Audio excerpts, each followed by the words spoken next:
All right, thank you very much for joining us, GDG Oslo, for our second GDG App Clinic. My name's Reto Meier. I'm a developer advocate on the Android team, and joining me live from New York is Roman Nurik and Ian Ni-Lewis. Roman, yeah. Did I mention that we're in New York? Roman's in New York, and so am I. Very nice. So we're going to take a look at a few apps from the excellent developers in Oslo. You've got your work cut out for you. The guys from Prague we looked at last time were pretty impressive, so we'll have to see how well you do further north. Alright, so without further ado, I'd like to invite the developer of NSB to come up and tell us a little bit about their app and about themselves, and we can go from there. Hello. Hello, welcome to the show. Thank you. Greetings from Norway. So tell us a little bit about your app, and introduce yourself, of course, please. Yeah, my name is John. I'm from NSB. I'm a digital consultant, and I'm going to talk about the NSB app, which we submitted. It's the 5.0 version, so it's not released yet. The current version is 4.04, actually. It does exist, and so the new version has flat design and so on. And the meaning with the app is for the Norwegian train company called NSB to increase ticket availability, get real-time travel updates, and the ability to get a ticket on the phone. So this is NSB. So this is the new front page, and as you can see, it shares a lot of the same thematic elements as the previous version, but we've kind of lost that dashboard pattern with the big, giant, oversized buttons, which was one of the bits of feedback that I had beforehand. So already this is looking a lot nicer. The design here is really good. It's really clean. There's a lot of things to like about it. The main thing that bothered me when we first loaded it up is that so many things are blank. So for instance, if you press the button labeled Train Journey, now you've used it a little bit in the sense that you have a couple of favorites. I see they begin with A, just like my favorites do. But before you have anything in the favorites or the journey or before you've performed any search, that area below the search bar is simply blank. However, if you click in the search bar, which you might want to do right now, I don't know actually what's going to happen. So that brings up a list of matching stations, and if it's, if you don't have anything in the search bar, they're all there. So my first piece of advice is that should always appear. It's just logical. There's no reason that it should suddenly appear when you click in the search bar versus not being there to begin with. Okay. The favorites are more or less the same way. When you don't have any favorites, it's literally just a blank screen. And the user has no way to interact with it, which is disturbing. So my suggestion would be that you actually have something at the top of the screen that, for instance, an add favorites item. I'm a big fan, I don't know how you feel about it, Roman, but I'm a big fan of lists whose last item is add another item. Yeah, it's kind of following the principle of direct manipulation. The thing that you're working on, I mean, the actions that you can take on the thing you're working on are directly on top of what you're working on. So it's kind of like if you remove an item from a list, you simply swipe it away. If you add an item to the list, it's at the bottom of the list where that item would appear if you were to add it. If that makes sense. Now, if you plan a journey, I think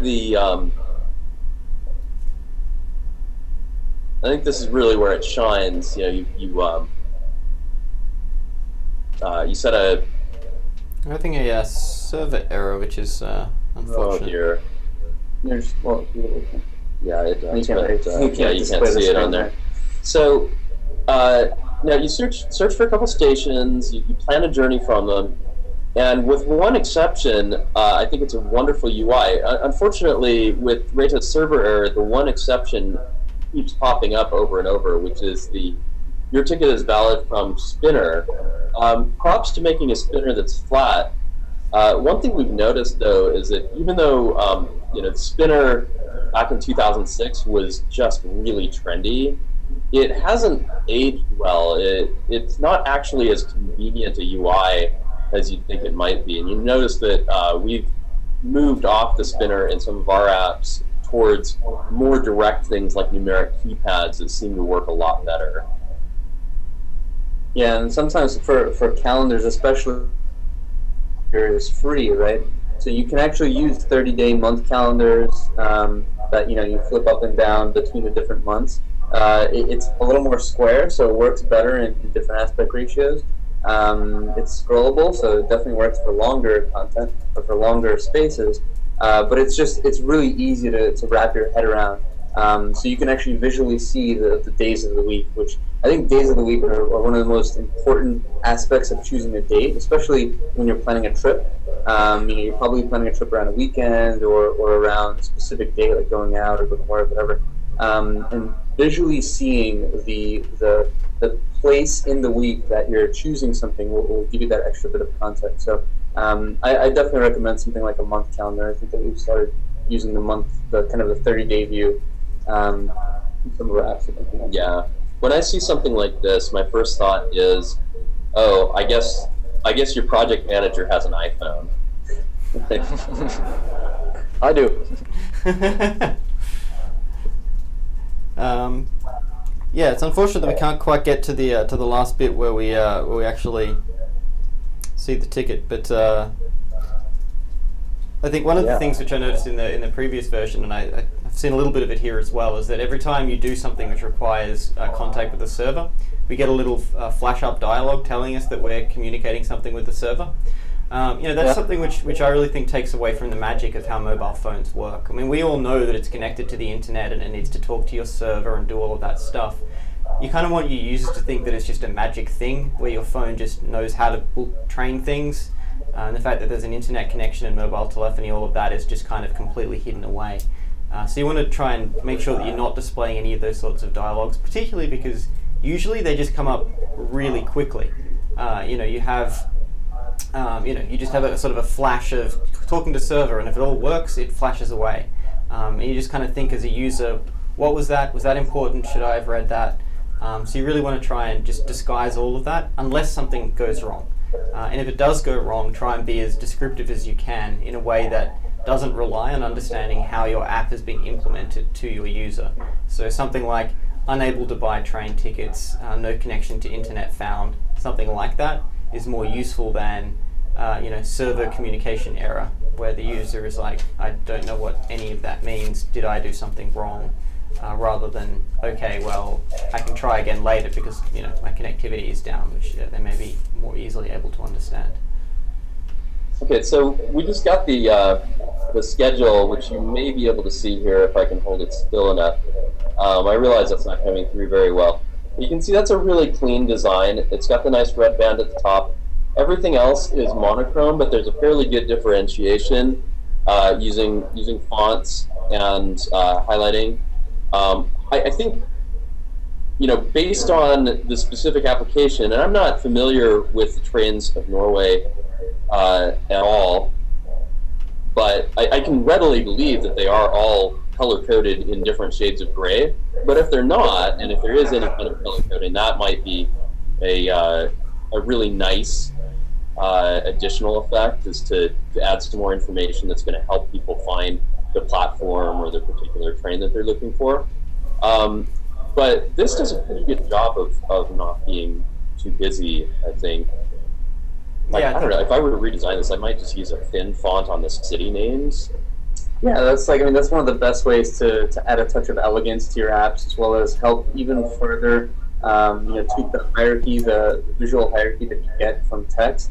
Is to use different weights of roboto, different sizes, not too many different sizes, at most maybe two, really at most 3 different sizes, but different font weights really help communicate hierarchy. But yeah, like you said, Ian, I think that the hierarchy is very evident as is.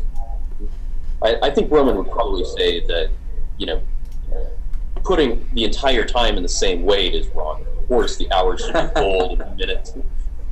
Just kidding. Yeah, this looks really good, and I don't know if you can see it, but I love the way the platform is in a little box. I think really easy to see, and it also is a little, just kind of elegant. So that's very nice. Yeah, and I have to say, the biggest feedback I have a page of notes which I've tried to take on each of the apps, and they were all based on version 4, and version 5 fixes all of them. So my feedback is nice job on version 5. You've really updated the app, brought it into sort of the modern age of Android, where it's action bar, holo themed, nice clean flat lines, a lack of clutter, simple intuitive navigation. So all of the little niggles that I had around making it sort of more of a modern, up-to-date app, I think you've absolutely nailed. So yeah, nicely done. The one thing I wanted to mention is about the home screen, and we spent a little bit of time talking about onboarding flows, and I think that outside of the Google playlisting, the very first thing you see in the app is probably your most important screen. It's almost your hero moment. So I would spend even more time on this landing screen to tweak it a bit. Right now it feels very static. That's one of the problems that we moved away, or one of the reasons we moved away from the dashboard pattern and anything that basically just has links on it. We moved more towards a content-driven home screen. So one of the things that you may want to consider doing is things like profile. You may want to move into like the action bar, since it is navigation, but it's often treated as an action. It's kind of like a common thing to put the profile in like an overflow or something. And then things like view ticket. If you don't have a ticket, there's no reason to, I guess, show that, I'm guessing. But you could also just have it as a, I don't want to say card, but have it as a scrollable item you can get to. Well, another thing to think about is this would be a perfect opportunity to use some of the new action detection, because if you know that the person is in the middle of a train journey, then probably the first thing they want to do is view a ticket. That's probably why they pulled it out of their pocket to begin with, because the conductor is coming down the aisle. That would be a truly magical moment, to always see exactly what you need, and then perhaps hide some of this other stuff, either on the action bar or in a drawer, or some other way, some other well understood way to access these navigational links. Yeah, so like it's almost like Google now. It tries to predict what you may be most interested in. Here, you may be able to say, like, if you think that the user is in a place where they want to access that ticket, show that ticket option. Actually, show the actual ticket at the very top, and then show other options like favorites, and then let's say you can even potentially place the entire search screen or the beginning of the search process into the screen. So you basically kind of give easy access, immediate access to the very first step of each of those flows, and then once the user decides that, hey, yeah, I do want to view the full ticket, they just touch that tile and they get taken to the full ticket view. But then the position is based on things like activity detection. Another thing that I think would be incredibly useful here, but significantly more work, would be integration with the map view. And that's one of the things I notice when I frequently need transit in a city that I'm unfamiliar with. The first thing I'll do is open my map, figure out where I need to go, try to find a station nearby, and then get directions to that. So that's one thing that could be really nice if you feel that many of your users might be going to unfamiliar locations. And of course, if they're going to familiar locations, it's great to just have those favorites in hand. Yeah, in fact, that's probably one of the bits of feedback I have based on sort of what Ian and Roman have just been talking about, is that right now your home screen kind of looks as though it was designed based on your API endpoints. So we have an API which lets us call for the train journey. We have another one which lets us retrieve our favorites, one which gives us access to our profile, those sort of data-driven design. It would be really interesting to see a reimagined version of the home screen based around the guidelines that Roman and Ian were talking about, which is, what does a user want to do when they open up the app? What are they thinking? What are the most likely things for someone who uses this every day, or someone who is who is visiting Oslo? How are they going to take advantage of the app, and try and think about redesigning the UI from the perspective of what you want to do rather than what's available for you to do? So I definitely agree. I think putting things like the ticket on the at the bottom of the main screen seems like an obvious thing to me. If I have a ticket already and it's valid, have it there. And if I don't, it seems like the most likely thing I'm going to want to do with the app is buy a ticket. So having a big plus symbol there so that you can, initiate that action right from the beginning seems like it might be useful. So yeah, that's I would consider redesigning the home screen, which is really the only thing which hasn't changed much in the redesigns, to be more of a, what is it that you think people want to do, and reduce the number of steps for them to be able to get to the specific action that they have installed this app for.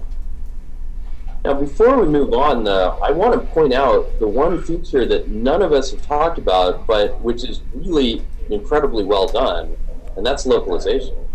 Yes. And we did not ask for this app in English, but here it is, showing us almost completely in English, except for I don't know what Reader is. It's the name of the company. Oh, well, there you go. I wondered the same. Yeah, it's the equivalent of Amtrak, I guess.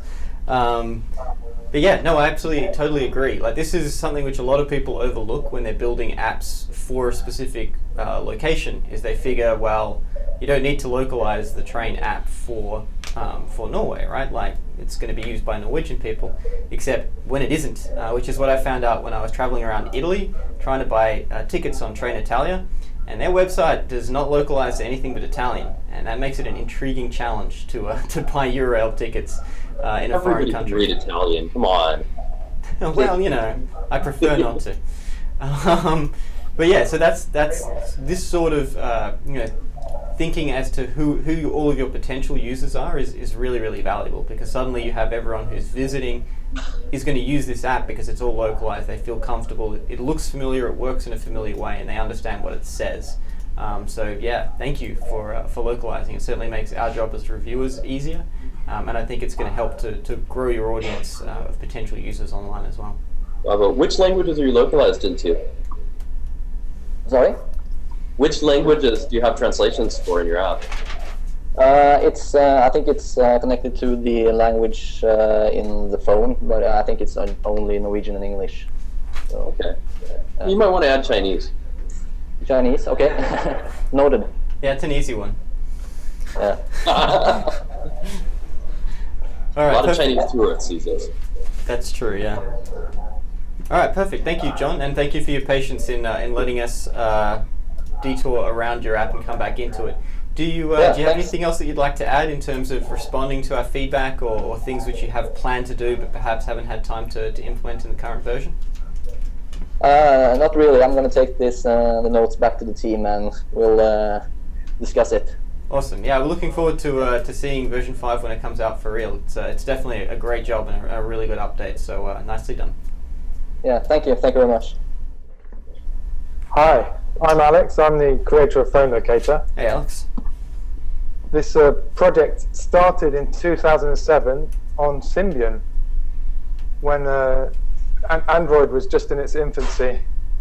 So the idea back then was to track my own motorcycle tour around Europe. I wanted to show my friends back home where I was and where my friend was as well. Sure. So I made the app. It had no login, no nothing. It just showed. There was just a website. You could just see where this one Nokia phone was. In those days, GPS on phones was completely new. So quite late, actually, last year I released this Android version, which represents about 120 hours of work. It has all the same features in that the Symbian one did, which it kind of morphed into a security product long before it was built into your iPhone or Android device. So you can send this phone a text message containing the word alarm. I think my friend's going to try that now, and it will sound an alarm, so you can find the phone. Yeah, okay. So it creates a notification. You have to deactivate the notification. You can choose whether or not you want to hide that message, so that the person who has the phone could see it or not. You can set a passcode as well, so that the person who has the phone has to type in a passcode before they can disable the alarm. It has a buddy message feature, so if the SIM card in the phone is changed, it will text the predefined number saying, this is the new number that's in the telephone. And of course it periodically updates its location, so you can see the time of that. It's going to update in 10 minutes. it's pretty. You have to be pretty conservative with the updates. It was before this new Google Play services, low power stuff. I had to code it all myself to try and decide whether it's going to use GPS or Wi-Fi to work out where the phone is. Gotcha. Yeah. So the Symbian version had 400,000 registered users. The Android version is you know, a fraction of that. Only a few thousand people have used it, I think. So yeah, that's Phone Locator. Okay, nice. So thank you for the update. So so I had a few thoughts, you know, based on my first experience of using it, and I think probably the biggest feedback I have is that it's not immediately obvious when you install it what it does or how to use it. So without getting sort of your 2-minute intro there, it's not entirely clear. Like you have to create a login, and then it takes your GPS and sends it to a server, but it's not immediately obvious when I'm using the app what it's doing with any of that data. What it does. Yeah. Yeah, exactly. So it sort of starts to get you a little bit nervous. You know, and also the amount of time it takes to sort of get set up is kind of longer than you'd expect. Like you have to go to the website to create this whole profile and username and login. I knew you would say that. Okay, so so let me tell you why. It's not really an excuse, but there's some legacy there. This app was made before it was actually standard to use HTTP and JSON to actually update. So it uses a really low bandwidth protocol to send the updates to the server, binary protocol. And wow. in those days, making forms and things on Symbian was hard work. So I thought, well, why not just do it on the web? And then when I came to do the Android version, I nearly changed it so you like a proper login screen and everything. But in the end, I thought, oh, well, I'll just use the same web interface rather than recoding it. But I take the point. It's not very intuitive. Well, see, now you've got an advantage. You could actually take advantage of the fact that you've procrastinated it this long and just use Google Plus Sign In instead.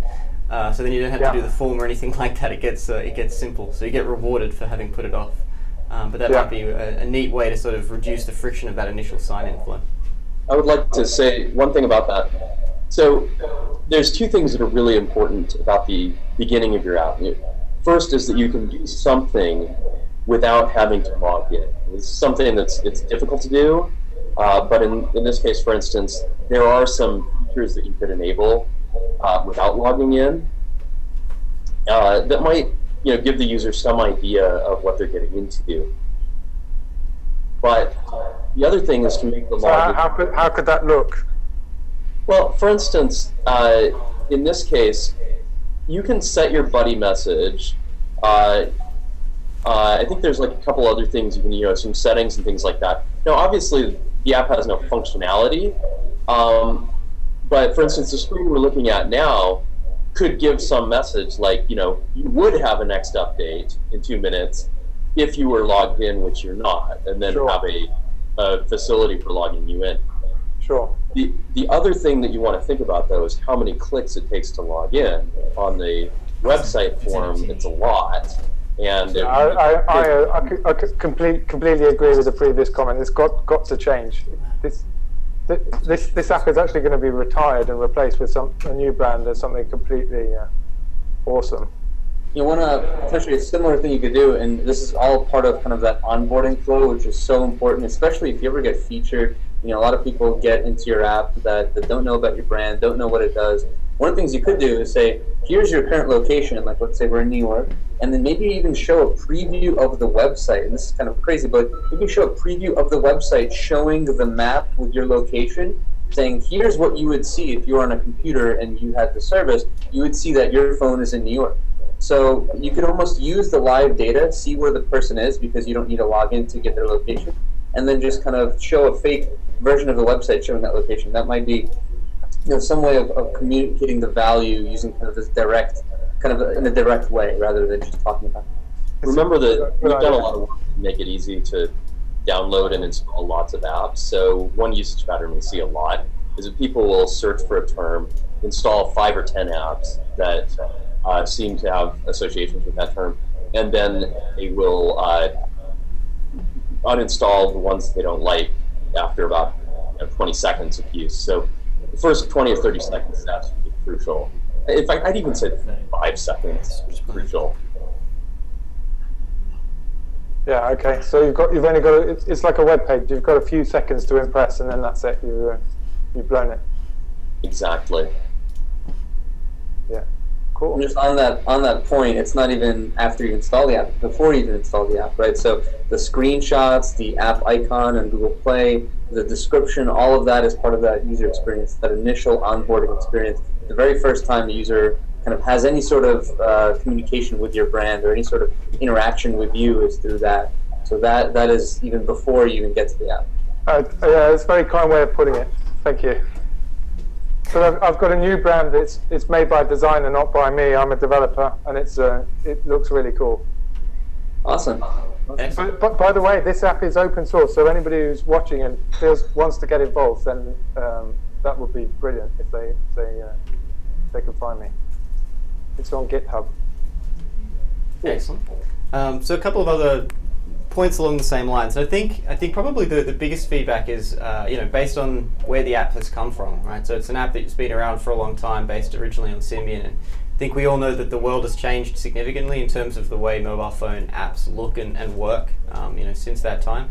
Even though it was surprisingly short period of time has passed, a lot has changed. So I think a lot of the feedback is going to be along those lines. I'd love to see you integrate the new location-based services as well to try and help make that the location updates a little bit more efficient, and Google Plus sign-in as well as an alternative to potentially having to create a new account each time. And I also noticed that we are forced into portrait mode and it doesn't work on a tablet, which makes a lot of sense in some instances, but it might be interesting to see how an app like this would work on a tablet if there is some functionality that you could continue to use. Things like the GPS updates would, even if the security aspects of being able to call the phone aren't available. You might also want to give just a little bit more thought to your action bar layout. It doesn't seem like the ordering of the menu is effective in terms of getting the most important things on the action bar. There's some things that probably shouldn't ever leave the overflow menu. For instance, settings is almost never necessary as an action bar button. I also noticed that if you do go to, for instance, buddy message settings, can you do that, Reto, on your phone? No, not settings, but buddy message settings, which is also, that's something that might want to live under settings rather than under a different menu item. This page, I think, would be really a good candidate for the done cancel action bar pattern. Absolutely. Okay. Yeah, and you want to. One of the good things about this app is that it's simple. Like it doesn't have a cluttered UI. You don't have a million different things confronting you on screen. But you've kind of almost gone sort of too far in that direction, in that it's a lot of this stuff you could quite easily have put on the main screen, because all we have there is a countdown. So you could certainly add a few more elements to that to explain what happens when that countdown runs out, and basically like this buddy message, for example, you could have that displayed on screen.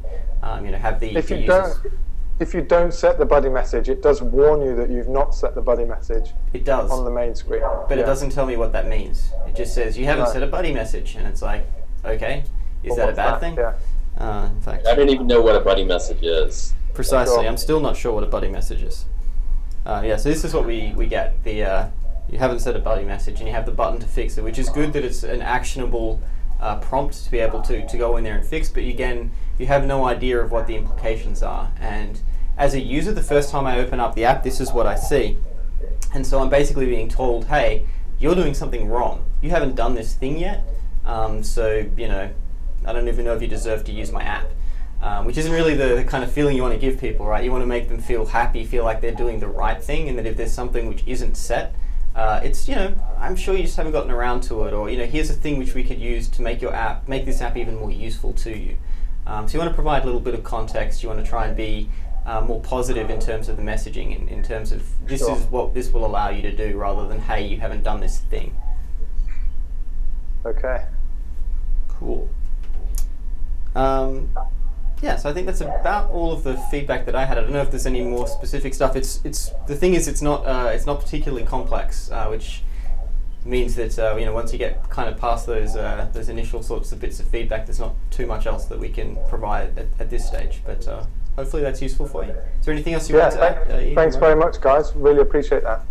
Thank you. Cool. Yeah. No. Thank you. All right. Hello. Can you hear me? Absolutely. Fantastic. Okay. First off, just thank you very much for doing this. We really appreciate you taking the time. And yeah. So the Finn app. Where to start? I can tell you a little bit about the company.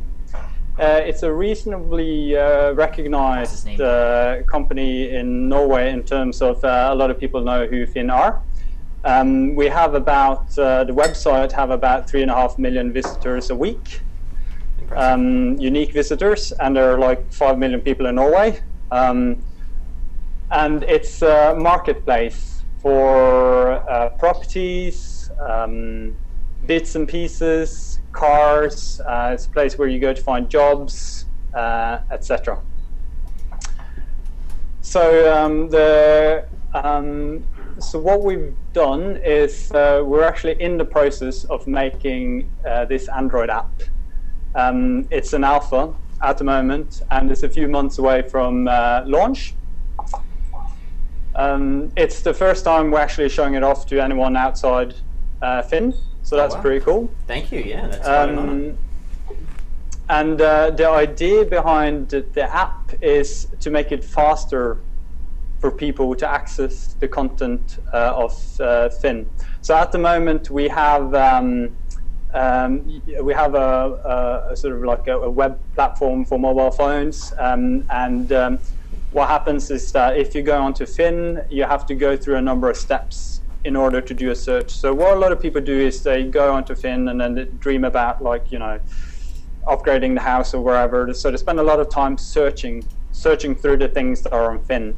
And in our current web app for mobile, what you have to do is you open it up and then you click on a market, and then you click on a sub-market, and then you have to select a location and go through all the filters, and then you click search, and then you're at the results page. So it's like a pretty long process. So what we wanted to do with this app was try to squeeze down the navigation path a little bit, and also do something that we haven't done before, and that is to try to be a little bit smart about how we deliver updates and relevant info to the user. So we have, so the main page, the landing page that you see when you open app, is like a stream of content. And the idea is for that content to show new hits on searches that you have going on, and updates to things that you're looking for. All right, so yeah, why don't you tell us a little bit about what we're missing while I get it installed over here? Well, it's a very pretty app. The navigation departs pretty significantly from what we consider to be current Android standards. We certainly can't say that it's bad. It's non-standard, so it has a possibility of confusing the user and maybe making their learning curve a little higher than it has to be. It doesn't use the standard action bar, for instance. It uses a non-standard drawer pattern that actually to confuse me already, because there seem to be multiple drawers that come out at different times. But it is a very beautiful app. It's sort of card-based, a little bit. It's very, very open and easy on the eyes. Lots of open space, maybe a little too much, but not much. I like the margins between cards. I think you'll see what we're talking about in just a second here. I'll go ahead and wait for you to get. Great. We can switch. Okay. So now we want to know what the exchange rate is, because I'm seeing some amazing houses. I'm thinking about buying. Yeah, you don't want to. It's very pricey in Norway. Well, we live in the Silicon Valley, and I can assure you it's not cheap. Yeah. So we have the right version on screen right now, which proves. So it's a good example, right? So what we saw beforehand was what happens if you just get a website, wrap it in a native wrapper, and stick it up. It doesn't look great. It's slow. It's janky. You know, it's really not an optimized situation. So what we have here is exactly what happens when you do it the right way and create something which is truly native to give that that richer experience. So we can see what you were talking about now with that sort of stream of content right on the landing page. As soon as you go in, you know, you're shown things. So suddenly you're not having to think about navigating through different areas of shopping, but you're shown actual content that you can engage in and gets you thinking about what it is that you're interested in. So if I can ask a question, I'm going through these cards. They all have the same heading, which is Finn.no. I don't see any difference. Yeah, so just to explain that very quickly. We have the idea is for that stream that you see on the homepage to have content that relates to your searches. So new results on searches that you make, but we haven't been able to implement that bit yet. We're sort of in the process of doing it. But we have what we call curated content as well, which is we call it the Finn cat. We have a mascot. It's a bit weird, but we have a mascot that is a cat. And it's really sarcastic, and he makes all these sarcastic comments about different things. So that's the cat that's sort of posting all these little updates onto the stream. So the idea is to have like a mix of updates from that cat, but also like new hits on the searches that you're making. Nice. I would love to get updates from a sarcastic cat. That sounds like the coolest feature so far. That's such a great way to make like a true form a true emotional bond with your users, to give them like a personality that they're working with. It's almost like when they open the app, they're kind of talking to the cat. Yeah, I particularly like the idea that it's a sarcastic cat too. It's not like a helpful, friendly cat. Makes all the difference. Totally in your face, making fun of you. I think that's excellent. I hope not. So I think the one thing that I'm seeing on the home screen, I'm very comfortable with the design, but it does seem like it's going to take me a while to get anywhere, and I wonder if there's something, a few techniques that you could use to, for instance, compress some of the information. Once I've seen the photos, I may, and this is why I asked about the headers, I may be able to locate the card that I'm looking for afterwards just by looking at the headers. So you could do something like slide cards over the top of one another, or shrink them down, or something. Once the user has seen them, so that getting to the bottom or navigating around doesn't take as many swipes. Yeah, you could use a similar approach to what we have in Google Now, where some of the cards are sort of consist of other cards layered on top of each other that you press to expand or move around that way. It could be quite interesting. Yeah, I mean, it's a very attractive looking app. It's interesting the way you've implemented the a sliding drawer for search. So this is basically where you have your categories as well as the actual searching. Is that right? Yeah, that's right. So that's all the main markets, and there are more markets to be added onto that. Okay. And I assume that what I'm reading on screen here means search Finn? Yeah, so that's a global search for all the markets. Cool. Well, what do you think about the idea of using a draw pattern for search categories, Roman? Yeah, I mean, overall, my feedback here is that the drawer, like you mentioned in the beginning, the drawer being used in different ways, as well as hierarchy within the drawer, actually having a back button, or I guess an up within the drawers, is going to lead folks to be somewhat confused, because you end up creating lots of modes and states where, I could actually see I could get the drawer to its child screen, right? Like the I guess what you have now, slide over the content, and then maybe a few minutes later I slide over to expand, and I completely forgot that the drawer was in the state of being, or was in the mode of kind of the child view. So there's a lot of hierarchy in the drawer. There's a lot of different states for the drawer. I'd really try to simplify that. The other thing is that, I mean, we obviously do have guidelines. I don't want to talk too much about guidelines here, but we do have navigation drawer guidelines. These do depart quite a bit from there, so if possible, I would try to follow those. And really, I mean, once you start searching, once you start going into the flow of doing a search, you may want to just replace the main content with the search filter. That might simplify things. Yeah, I think that's where you're absolutely right. I think that's where it gets confusing, is that once you're on this screen here, then search actually means refine search. which is fine, except that it's different from what you have in the home screen, where search means, you know, allow me to search or let me sort by category. So it's kind of different content, even if it's related. I also found it a little bit, I always find it a little bit disconcerting when you have sort of two slide-in panels. So we have the slide-in drawer on the left for search, and then we have the slide-in drawer on the right for logging in. You know, that, particularly this login piece, feels like it should be part of an action bar or something like that. I think this is very non-discoverable, and I assume that pressing that is the same thing, right? So you press the profile button and that drags it across.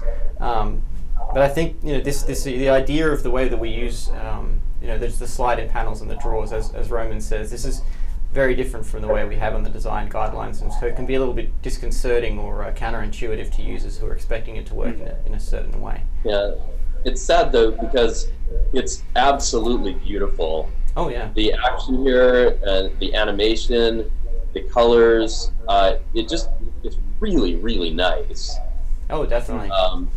And I'd love to see some of those elements kept, but just, you have to think about what are your users going to be experienced with. It's always tempting to go with an entirely new design, or to have, you know, it's also very tempting sometimes to import design from another mobile device family.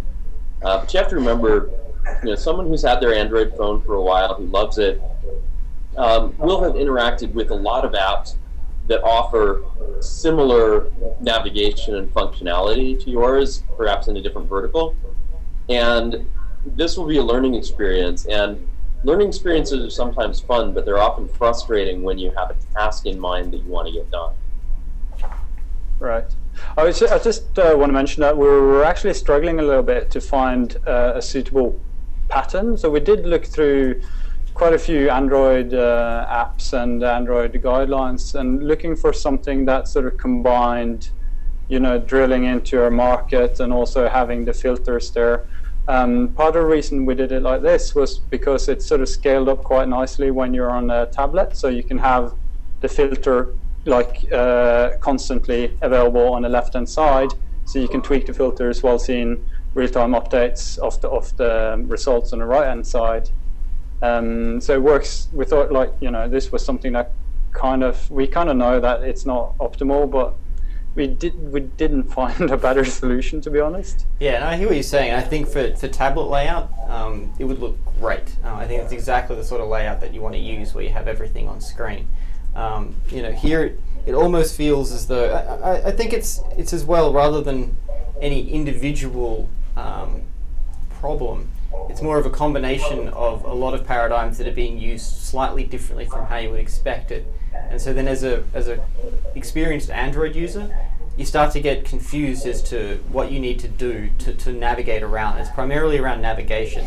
So here, for example, I'm sort of expecting to be able to swipe, you know, to bring something back, but I can't. Here it's back, which is an up button, which looks similar to what I would expect an up button to be, but looks different. So it again gives me that pause for thought, like what is this going to do?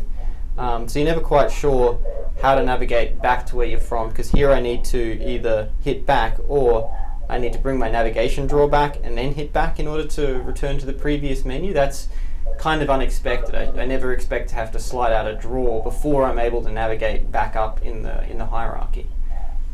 Now I'm gonna take a slightly contradictory position to Reto and say this app feels very designed, and it feels like every issue that I have, you know, every question I have about navigation is solved in an elegant manner.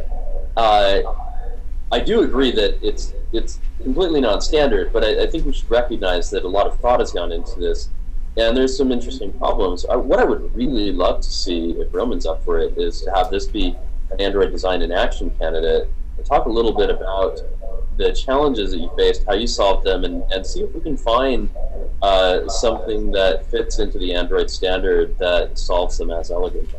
Yeah, no, I think that's really good. There's a lot of there's a lot of hierarchy here, and that's one of the hardest things you can do with as a designer, is dealing with different hierarchies and different flows, as well as obviously, you know, what you mentioned before, the tablet versus phone scenario. how do things work, how do things respond to different sizes. Definitely, the next few episodes of Android Design in Action, we're looking to kind of get back into the redesign or the reimagining world. So definitely, this is one of the apps that we'll consider.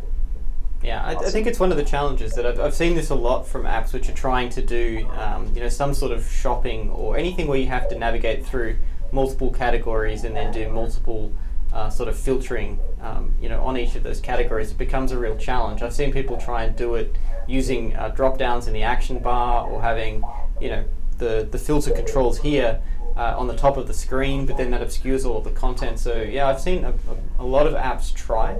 And having that sort of multi-level hierarchy is definitely a challenge. So I'd be very interested to see what Roman and his team can come up with as possible alternatives. One minor thing I wanted to call out here. So this kind of starts feeling a little bit like, this is solving the problem of master detail, right? Where you have master. I guess when you actually go into search, you have the search filter. You almost have like it takes a little bit of mental gymnastics to see it, but maybe it's kind of like a master on the left and detail on the right, and what you end up having is basically you're now in the cars or the music or the guitars or things section of the app, and pressing up should actually take you back to the top with the stream and the navigation on the left. So basically you have two activities. At the top you have the stream as well as the navigation jar, but as soon as you jump into like cars or something else, you get taken to a new activity with a sliding pane layout, which works on tablet and tablet as well as phone, where the left side is your master and the right side is your detail. So that's one way we could approach it. But definitely, for Android Design in Action, if we get a chance to take a look at this, we'll see if that pans out. It's just kind of a off-the-cuff idea. Yeah, I have to admit that that's the one thing. So I feel like every single page here is beautiful, but the navigation is a little weird. And right now, I'm just trying to figure out how to get back to the sarcastic cat. Yeah, so. Yeah, it's a beautiful app. I think we really want to emphasize the fact that it looks great. Even understanding nothing in terms of Norwegian, you're still able to navigate it and understand what's going on. You've used icons in the right places to be able to understand. Like again here, even without understanding what these categories are, it's obvious to me that they are categories and that I can use them to navigate into the app, and I can figure out where search is. I understand how to change prices. I understand what I'm looking at, what it represents, and it represents a really good example of what we should all be doing when we create our apps, which is try and use it without being able to understand any of the language. Even do a localization in just gibberish, so that the text lengths are about the right size, but you have no idea what it says, and then give it to someone and see how well they navigate it. It gives you a really good idea of how your visual cues are working, how the layout, how the navigation, how everything is implying to them what they're looking at, without actually using the text as a cue. And for a mobile app, this is really important because people don't necessarily read what they're looking at. This is kind of a truism for a lot of things. People don't read. You can tell them things a million times, put it on big screens, explain something in detail, they're not going to read it, they're going to skip straight through it. So you need to make sure that the rest of the app pushes them in the right direction, gives them all of the other cues, so that even if they're not paying attention, they're just glancing at the screen or they're making assumptions, it works out. It does still do what they expect it to do and makes them feel comfortable that they understand how it works and how they can interact with it. And I think you've done a really good job there. It's just, as we've said repeatedly, I think it's just the navigation which could use a little bit of a tweak, and I think otherwise it's a great effort. It's a great looking app. The one thing that I really appreciate, and I wanted to point out specifically because it's very hard to do, is that the app is completely buttery smooth, even though it has to fetch quite a lot of data, including photos. And you can see that the photos not only load in the background, but they also fade in with a nice effect. Yeah. Which makes the app feel considerably smoother and less abrupt. So I think the engineering behind the central list view is really stellar, and I want to congratulate you. My last 2 points of constructive criticism or feedback. First, there's a distinct lack of touch feedback throughout. So when you put your finger down on something, it should light up. The entire touch area should light up to indicate that you've begun interacting with it. The second thing was, with those photos, they load in just beautifully, but as you're scrolling through the list, there's just white space there, and it almost feels like they're just missing or misaligned. So you may want to use a placeholder image, maybe even just a slightly gray, like an off-white color to indicate that this is a placeholder space where something will load in. That'll kind of potentially improve the feeling of alignment. Yeah, well, and I think that if you look into these products, they've actually done that in some cases where the one that I haven't looked at already. When the photo is loading, there. Oh no, not really. Yeah, it's got a loading spinner, but it's.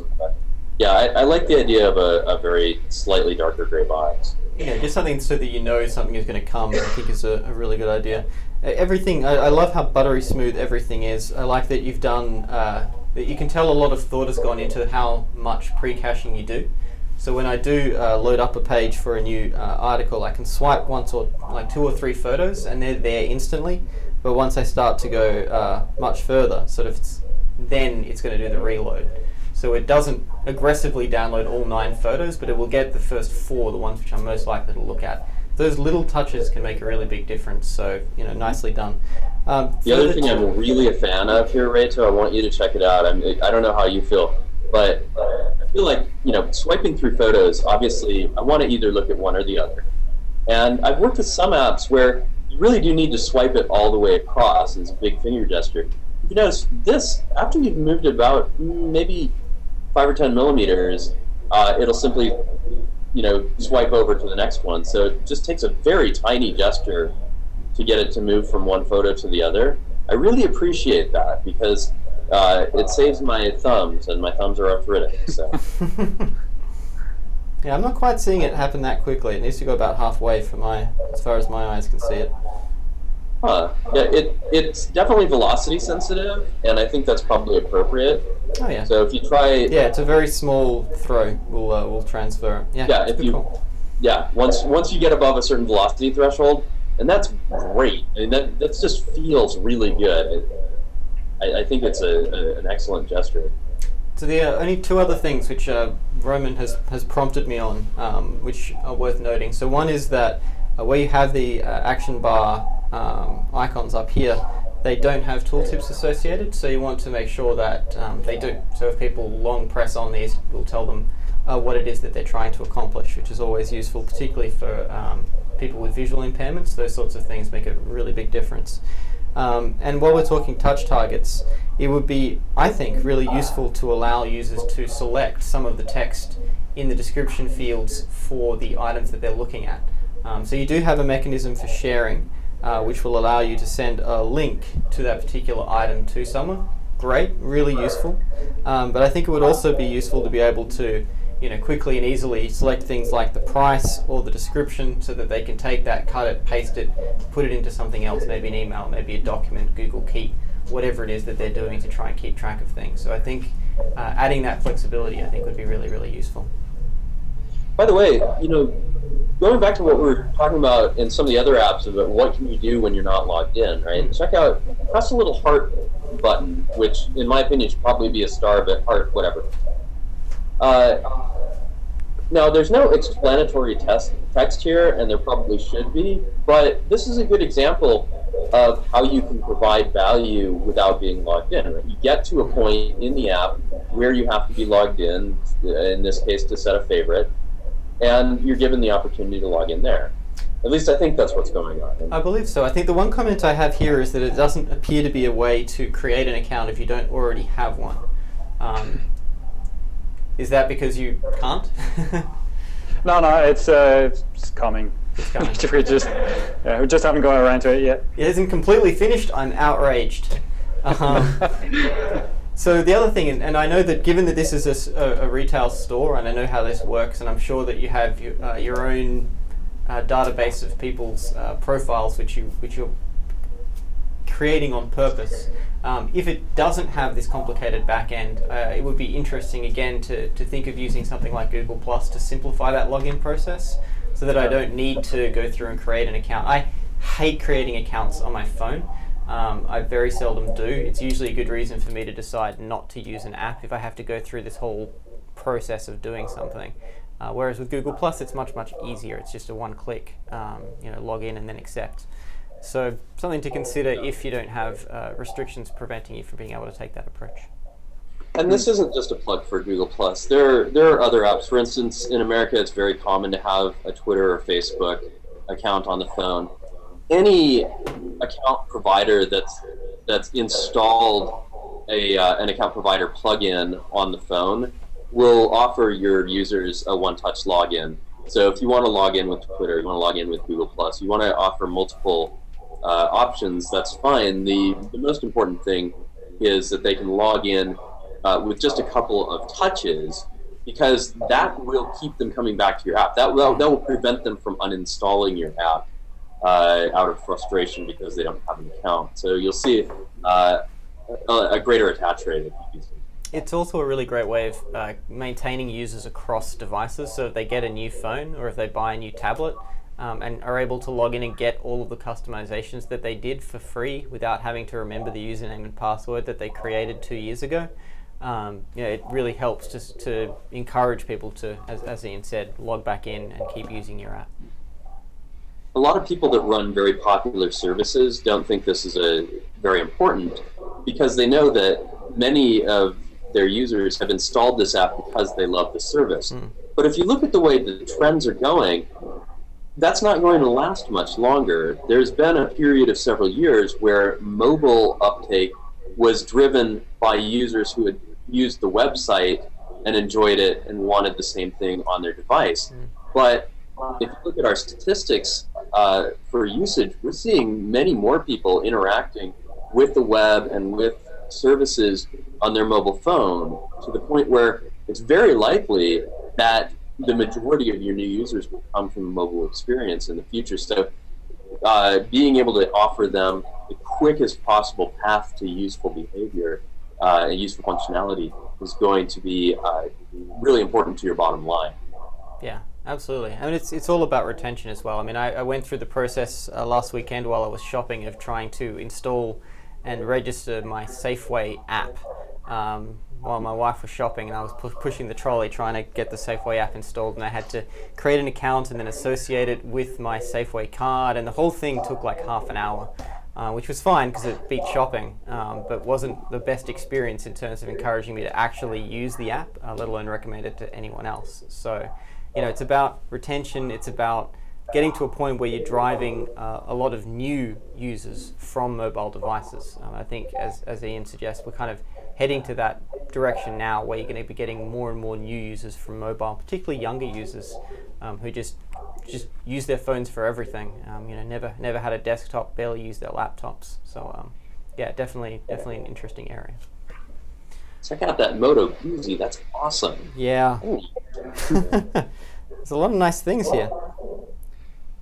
Anyway, all right, we could browse the app for hours, but that's probably not the most effective use of anyone's time. So thank you very much for joining us and sharing all right, the app. thanks for your time. Cheers, guys. Thanks. Thank you. All right, now the next app that I have probably got the wrong version installed of on my sheet of paper is Realtime T-Bane. So the developer of Realtime T, I'm guessing that's Bane. No, it could be Bane. You'll have to tell me how to pronounce it. T-Bane. Sounds kind of like a wrestler. Can you turn on the auto tuner for this one? The auto tuner. You're almost right. T-Bane. T-Bane, of course. Hey, my name's Colin. I'm the creator of Realtime T-Bane. Thank you for which joining. Is an app that's mostly useful for people in Oslo who use the T-Bane, which is the local metro subway service. The app provides a real-time view of the T-Bane network in Oslo. So it allows you to see the network as it is now once you're in Oslo, yeah. I'm getting there. Yeah. And so you can you can see in real time, although maybe the data didn't load. I'm not sure. I looked at it yesterday and I saw all the little things moving around. I looked at it today and have not been able to see any, so I'm not entirely sure what's going on. Oh, maybe it's the wrong version of the app. Seems likely. No, there is only one version of the app. That's the right version. But it looks like maybe the data hasn't loaded. You can try and back out of the app and load it again. Yeah, we're seeing some. You're seeing the movement? Cool. All right. Well, data, yeah. I'll back out of this and see if we can get Lots it to of load little up. moving circles. This is so cool. So do you want to tell us a little bit about it? They have better internet connectivity in New York. Probably. Definitely. Yeah, this is like a dead zone in this building. Yeah. Yeah. So remember, Reto is standing in what was once Andy Rubin's office, and the entire Android program was built around him. So there's all kinds of wireless devices. It's almost like keynote at the Moscone Center. Nothing works. Yeah, Daniel, could you switch to the other box? There is well, it's sort of a bug, maybe a feature, but it starts at your GPS location. Yes. Because well, I did think about maybe fixing that. So if you're outside of Oslo, to always center on Oslo, but I didn't want to make too many assumptions on the user's behalf. So if you wanted to force to load in Oslo, you should switch off GPS. Right. No, it's okay. I enjoy scrolling. But it's definitely something you want to consider doing is, you do have the GPS button effectively on the map anyway. And nice work on using the latest version of the Maps API. Being able to sort of scroll and turn and change the perspective on this stuff is actually really fun. Let's see. I don't know why we can't get the locations. That's interesting because we're getting enough data to be able to get the routes. I don't know if you're pulling the routes down server side or if they are built into the app. The routes are built into the app. So it's likely that we're just not getting good updates, which is very strange. Hmm. I do think it might have been nicer to have a way to search, by station, for instance. That would allow me to go directly to what I'm interested in, no matter where I am. But it does also seem like you're right that purely real-time data on this system is unlikely to be useful outside of Oslo. So a couple of minor things while we wait. The first is I consider using like a translucent action bar. Your entire screen is the map. Go one step further and make the action bar like translucent above the map. And there are some issues, of course, with showing the top left compass and the My Location button, but if you don't need those necessarily, it may be okay with that. Mm-hmm. But yeah, it looks. So I'm curious to know if there was a specific driver behind the creation of the app. Is there a reason that you put it together, or is it kind of an experiment of, hey, we have this real-time data, wouldn't it be awesome to put it on a map? It was a bit of both. I'd done a lot of Android development privately as private projects, and I'd never really bothered to put them out into the Play Store because they were a bit messy and weren't very well designed. So it was really an idea that I had to force myself to make an app that I would actually have to think about the design and make it usable. Yeah. So it's sort of just a play toy, you could say. It's a pretty cool toy, as toys go. Yeah. One comment I had one minor comment about the line visibility. So right now you have the little eye icon, and pressing that gives you a list of lines. You may want to make those checkboxes or something like that, where you can just show multiple lines.